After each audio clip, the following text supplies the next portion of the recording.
Hey, you guys. Thank you so much for tuning into the Trojan Corner series. Today we are featuring Anthony Virgo. So without further ado, let's jump right into the interview. So, like, at what age did you start taking hip hop seriously, or did you like really started to rap and get into your craft? Yeah, I think music in general, like my parents from Jamaica, so when I growing up, I was always around music. Me and my brother, we used to go to Jamaica a lot and play in the studio with my dad and stuff. So we always been into music. That's always been like there.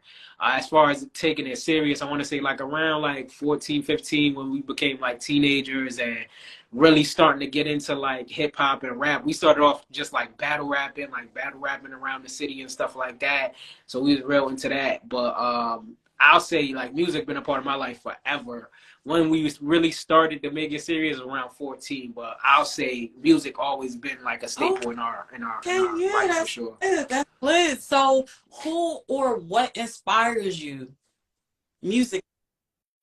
Um, oh, music wise, I think definitely my brother is definitely an inspiration. So we do it.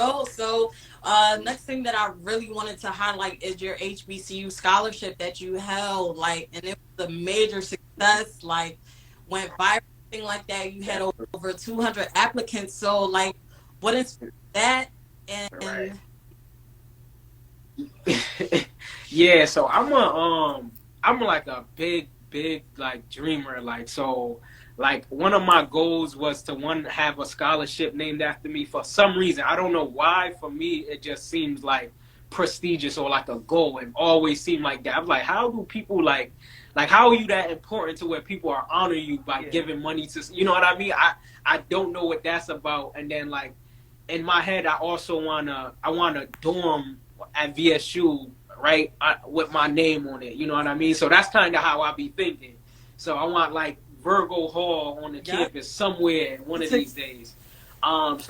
So one day, like the pandemic, we usually do events, and like one of our events, we wanted to do a scholarship, but then the pandemic kind of came, and it kind of like derailed that.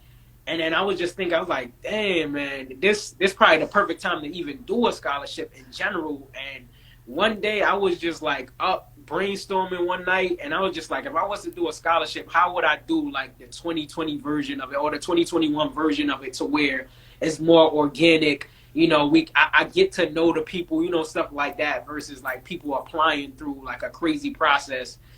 And I just kind of just like wrote it out, and then like the next day I made a video and tweeted about it, and then it just was like real. I couldn't stop it after that. It was just like real, you know. so going So about that, that was like really, really dope. Just for us to see like our alumni just giving back and just helping somebody else, like I feel like that's really important no matter like where we come from, like on the East Coast, West Coast, or even in inner cities. Like yeah, it's really, a lot of us really don't get that opportunity. So major props right, to you for doing right. that, man. So I've come to like VSU taught me to become comfortable with the uncomfortable. You know, be relaxed under pressure, and like honestly just bring your best self. So I think that really like, because you know, if you think about it, you on campus, I was commuting from Connecticut to Virginia, word. so that was like a culture shock. So everything was not commuting, but I was Yeah. like, you know what I mean? I came from Connecticut, but it was a culture shock, and everything that I knew was kind of reset it, and I just had to learn myself over, and it was like I came with more Yeah, gems for sure. afterward. Uh, I attended a HBCU day out here, and one of the things, I think he was from Jackson State University. He was saying like, or Howard. He might have been from Howard, but he was just like, one thing that he learned was to not say no, because we all had to deal with financial aid, like stand in line, like, Right. where my money at, and this and that. But it's always like, and it shapes you for real, like to really not take no for an answer no matter where you go. So that's 100%. 100%. I know them stories. It was days where I didn't know if I was gonna be validated or not, but it happened. I and this don't know. afterwards, like everything like, yeah, we lit. Man. Right. So, what is some advice, back to music now, what is some advice you can give to a VSU student on finding their voice? Finding their voice. I'll say it's just like anything else. It's just like a muscle. You go into the gym, just keep practicing, keep putting things out there, and then eventually you're gonna find your voice. One thing my brother and I did once we graduated college, we started a campaign called 100 Tracks a Deal. So we were just gonna put out like 100 pieces of music, or like get a deal with music, whichever came first, and that allowed us to be consistent and like stick to our promise. And then like our 80th something song was like one of our biggest songs that like went up and went viral and like did crazy numbers for us and like changed our like trajectory when it comes to music. So I say just keep practicing, keep going to the gym, keep recording, and whatever your process is, just keep doing that, and then you're gonna find your voice eventually. And then I'll say work with other people who are just as talented. So we work with a bunch of engineers or like producers that make, you know, sound, and like they already know our voices and they kind of know like our sound. So now we have a unique sound that we know that works for us for sure. But just keep throwing those jump shots. Staying there, stay motivated. Yeah. Yeah. So segment is VSU questions. Okay. So our first question is, what was in your Foster cup? What was in my Foster cup? Oh, it was always, it might have been like just regular like sweet tea or lemonade or stuff like that. I was really like chill and like I wasn't turning up crazy in college like that as people may think. If I was like a late bloomer when it came to college, like I really didn't turn up like that until like my later years. If I did, it was always like very intentional or not so much. So I kind of was in my Foster cup. 9 out of 10, it might have been either water or just like fruit punch or sweet tea or something like that initially, for sure. Other than that, not too much. Okay. And what was your favorite beach weekend moment? Beach weekend. Oh man, I don't know, man. I love beach weekend. Every beach weekend was amazing to me. So it's really hard to tell. But for me personally, a lot of my friends from Connecticut will come down for beach weekend and chill with me for beach weekend and like just meet my friends from school. So that was always dope to me. I always loved that because it felt good to kind of blend my friends from home and my college friends. And, you know, that was dope. But beach weekend, I got too many memories to even say what was my favorite. But I do love the one where I want to say it might have been like my sophomore or junior year. Uplift Entertainment, they had like a mansion party. They rented a mansion somewhere. That was crazy. Yeah, that was a crazy beach weekend for sure. Yeah. It's not about me, but yeah. I definitely remember that, even though and just to not put so much out there, just know that like somehow my phone made it to the mansion party, but me myself didn't. Oh man. It was crazy. So, and who are like your favorite professors, if you have like maybe a top 1 or top 3? Yeah. Miss in City, she wasn't Miss in City. I can't say she was a professor. I think she was just a faculty at the business, the School of Business, but she did freshman studies my freshman year. So that was the only class I had with her, but she stayed with my business journey. And like I said, that was the only class I had with her, but she tapped in with me every semester until I graduated. And she gave me so many opportunities that came up in the School of Business. So Miss in City for sure. And then Dr. D'Amico, who was just like one of the coolest teachers, laid back, chill.